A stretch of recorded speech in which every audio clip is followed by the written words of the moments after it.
Assalamualaikum warahmatullahi wabarakatuh. Halo teman-teman semua, saya Abu Salalimi, Expand Your Capacity. Kali ini mari kita bahas tentang leadership yang efektif khususnya dalam dunia kerja dan professionalism. Di sini siapa yang kerja? Good. Berarti Anda, kita semua harus dengerin tips kepemimpinan yang satu ini. Ngomong-ngomong, kamu tahu nggak? Ternyata ada 7 kunci rahasia yang membuat Rasulullah SAW itu menjadi pemimpin yang inspiratif dan sukses. Kita tahu beliau adalah orang yang nomor satu berpengaruh di dunia. Mari kita ungkap bersama rahasianya. Berikut 7 kunci leadership ala Rasulullah SAW. Yang pertama, sabar. Dalam setiap menghadapi ketidakmudahan, Rasulullah SAW selalu sabar. Kita ingat bagaimana peristiwa Taif di mana Rasulullah SAW itu dihujani oleh batu, dihujani oleh kotoran unta saat beliau ingin mempengaruhi orang lain dalam kepemimpinannya dan dalam dakwahnya. Tapi Rasulullah tetap sabar. Artinya apa? Dia tetap bersikap positif, ya. Jadi sabar itu bukan pasif ya, tapi tetap bersikap positif. Yang kedua, istiqomah. Artinya konsisten dalam tujuan dan nilai. Istiqomah emang gak mudah. Yang mudah, yes, istirahat. Oke, sekarang gimana sih relate-nya dengan kehidupan profesionalisme kita saat dalam dunia pekerjaan terkait dengan sabar ini? Pernah gak sih kamu dalam kondisi tertekan banget di mana setiap yang kamu lakuin selalu salah? Sama kok. Gue juga sering ngerasain. Ya. Tapi dengan kita mencontoh Rasulullah, maka kita punya contoh real gitu ya, seperti peristiwa Taif tadi. Jadi saat kita serba salah, melakukan ini salah, melakukan itu salah, nggak ada apresiasi, udah konsisten aja. Kalau nilai-nilai kita itu adalah nilai-nilai kebaikan yang kalian yakini, maka do it, ya, do it dan berikan yang terbaik. Mungkin caranya sikap positif yang harus diambil adalah dengan menyampaikan kebaikan tapi dengan cara yang baik. Gitu. Oke, kita lanjut yang kedua, istiqomah. Ya. Ngomong-ngomong soal istiqomah, kawan-kawan tahu nggak? Bentar ya. Yes, ambidextrous. Ya, ini lagi rame banget nih, tapi penyebutannya emang nggak mudah ya. Saya aja sampai harus ngeliat beberapa kali. Ambidextrous leadership.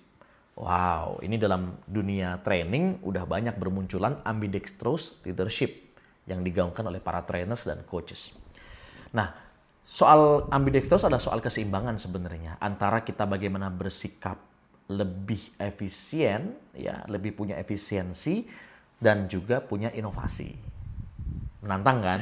Iya. So, kalau kita contoh sama Rasulullah, istiqomah itu erat kaitannya dengan konsistensi dalam tujuan dan nilai. Jadi kalau kita punya value apa sebagai seorang pemimpin gitu ya di organisasi kita, maka ya kita harus istiqomah di situ.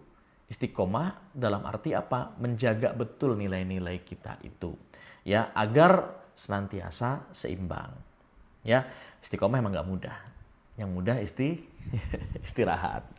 Oke, yang ketiga, tawadu. Ya. Kalau ngomong-ngomong tawadhu berarti kita ngomong tentang kerendahan hati. Ingat ya, bukan rendah diri, rendah hati ya. Rendah hati itu menghargai orang lain. Ya, rendah hati itu bisa mengakui atau menerima evaluasi kesalahan. Nah, kalau yang ujub, yang takabur itu biasanya nggak mudah menerima evaluasi. Dia defend. Oke? Ngomong-ngomong, udah tahu kan? Kalau di Magnet Rizky, langkah keajaiban yang paling pertama, kalau kamu mau menjadi magnetic person, yes, benar banget. Nomor satu adalah mengakui kesalahan diri. Lalu yang keempat, tawakal. Ya, tawakal kita tahu percaya diri, keberserahan penuh kepada Allah Subhanahu wa Ta'ala. Nah, Rasulullah paling confirm nih ya kalau soal ketawakalan ini. Ya, gimana enggak? Kekuatannya itu berasal justru dari ketawakalan, kekuatan setiap menghadapi berbagai persoalan dalam kepemimpinannya. Ketawakalannya penuh. Faida azamta fatawakal Allah. Kalau kau ingin sesuatu, maka tawakal sama Allah. Jadi tawakal itu bukan di akhir ikhtiar. Kalian ngaku deh, ya. Biasanya kalau udah kita gedebak-gedebuk gitu ya, udah berbagai macam cara kita lakuin gitu ya, berbagai metode kita lakuin, akhirnya kita pasrah. Ya Allah, aku udah nggak bisa ngapa-ngapain lagi, aku tawakal sama Engkau ya Allah. Ini yang disebut tawakal? Enggak teman-teman. Tawakal itu sejak awal kita ingin melakukan sesuatu. Sejak awal kita nge-planningin apa yang ingin kita mau di perusahaan kita, di organisasi kita, atau di kepemimpinan kita. Jadi tawakal itu sejak awal ikhtiar. Oke? Maka bentuk ketawakalan adalah kita senantiasa berdoa dong. Oke, setiap memulai sebuah pekerjaan, ya. Ini yang dilakukan oleh siapa? Kalian pasti tahu. Muhammad Al-Fatih atau Sultan Mehmet yang kedua. Beliau menghidupi banget hadis Rasulullah SAW, la tuftahanna Konstantinia. Akan betul-betul ya dibuka, difutuhat, dimerdekakan ya, atau ditaklukkan yang namanya Konstantinopel. Nah, beliau tawakalnya penuh banget. Ya, jadi kekuatannya juga makin penuh. Lalu yang kelima, bener yang kelima ya? Oke. Syukur. Nah, kalau ngomong-ngomong syukur berarti kan menghargai nikmat dan kesempatan. Ya, bagi seorang pemimpin kalau kita ngomongin nikmat terus gitu kan, ya bukan berarti itu salah. Justru itu bagus loh. Coba perhatikan dalam Al-Qur'an, ya, mukjizat Nabi bernama Al-Qur'an ini sering banget menyampaikan untuk kita sering mengingat-ingat nikmat. Coba. Fadhkuru nikmatullah, tuh kan? Ya kan? Mengingat-ingat nikmat. Ya, kita suruh sering mengingat-ingat itu. Sayangnya kita sebagai pemimpin seringkali kadangkala seringkala yang bener yang mana sih? Oke, seringkalinya ya kita kalau mengingat-ingat itu mengingat-ingat apa yang belum kita dapat. Wah, energi seorang pemimpin kalau begitu terus ini akan menjadi energi yang scarcity, yang nggak berlimpahan gitu ya. Nah, untuk membentuk abundance mentality, membentuk mentalitas yang keberlimpahan, maka pupuknya untuk mencapai cita-cita, ya, untuk mencapai proyeksi apapun dari seorang pemimpin, maka isinya adalah kesyukuran demi kesyukuran. Ya, contohnya, alhamdulillah hari ini kita telah berhasil mencapai omset sekian miliar dalam 1 tahun ini. Gitu dulu dong. Mau kita nyampein koreksi kepada anak buah kita, jangan langsung mengkoreksi, tapi kasih tahu dulu. Alhamdulillah, kalian telah bekerja dengan sangat baik. Wis, keren. Pencapaian KPI-nya semua maksimal. Baru kasih evaluasi. Mulainya dengan rasa syukur. Oke? Yang keenam. Yang keenam nih. Komunikasi efektif. Pemimpin itu adalah good communicator. Kalau seorang pemimpin nggak piawai menyampaikan value-nya, visinya, misinya, bagaimana dia mau menggerakkan. Karena pemimpin adalah bagaimana bisa mempengaruhi orang lain.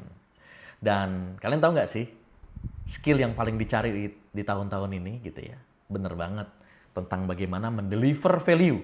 Jadi kalau kalian punya value, kompetensi, atau skill tingkat dewa, bagus. Tapi kalau bisa mendelivernya ke orang yang tepat di waktu yang tepat, itu yang akan meleverage value kalian. So, bagaimana komunikasi efektif? Rasulullah telah mencontohkan dengan sangat baik. Lalu yang ketujuh, integritas. Integritas menjaga kejujuran dan komitmen. Nah, tahu kan sifat Rasul yang paling pertama? Jangan disebutin semuanya, nanti perlahan-lahan ya, biar nyimak konten yang lainnya. Yang paling pertama Anda tahu, ya ini si Siddiq. Bener banget ya. Nah, Siddiq amanah ya. Nah, itu justru yang paling utama dan yang paling pertama daripada sifat Rasulullah SAW. Jadi, kita perlu menjaga integritas ya, komitmen, dan antara apa yang disampaikan dengan apa yang dilakukan ya, itu ada kesesuaian. So, Rasulullah SAW telah mencontohkan dengan baik dan itu menjadi sifat yang utama. Kalau kita kehilangan uang, mungkin kita lost anything. Kalau kita kehilangan kesehatan, kita lost something.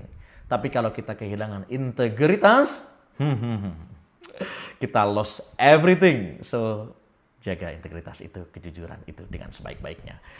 Oke teman-teman, itulah 7 kunci leadership ala Rasulullah SAW yang biasa kita terapkan dalam dunia kerja. Mulai hari ini kita bisa menjadi pemimpin yang inspiratif. Makasih ya. Ingat, subscribe dan like, juga share video ini sebanyak-banyaknya kalau kamu ngerasain manfaat, biar kami makin semangat. Saya Abu Salalimi, Quantum Way, expand your capacity.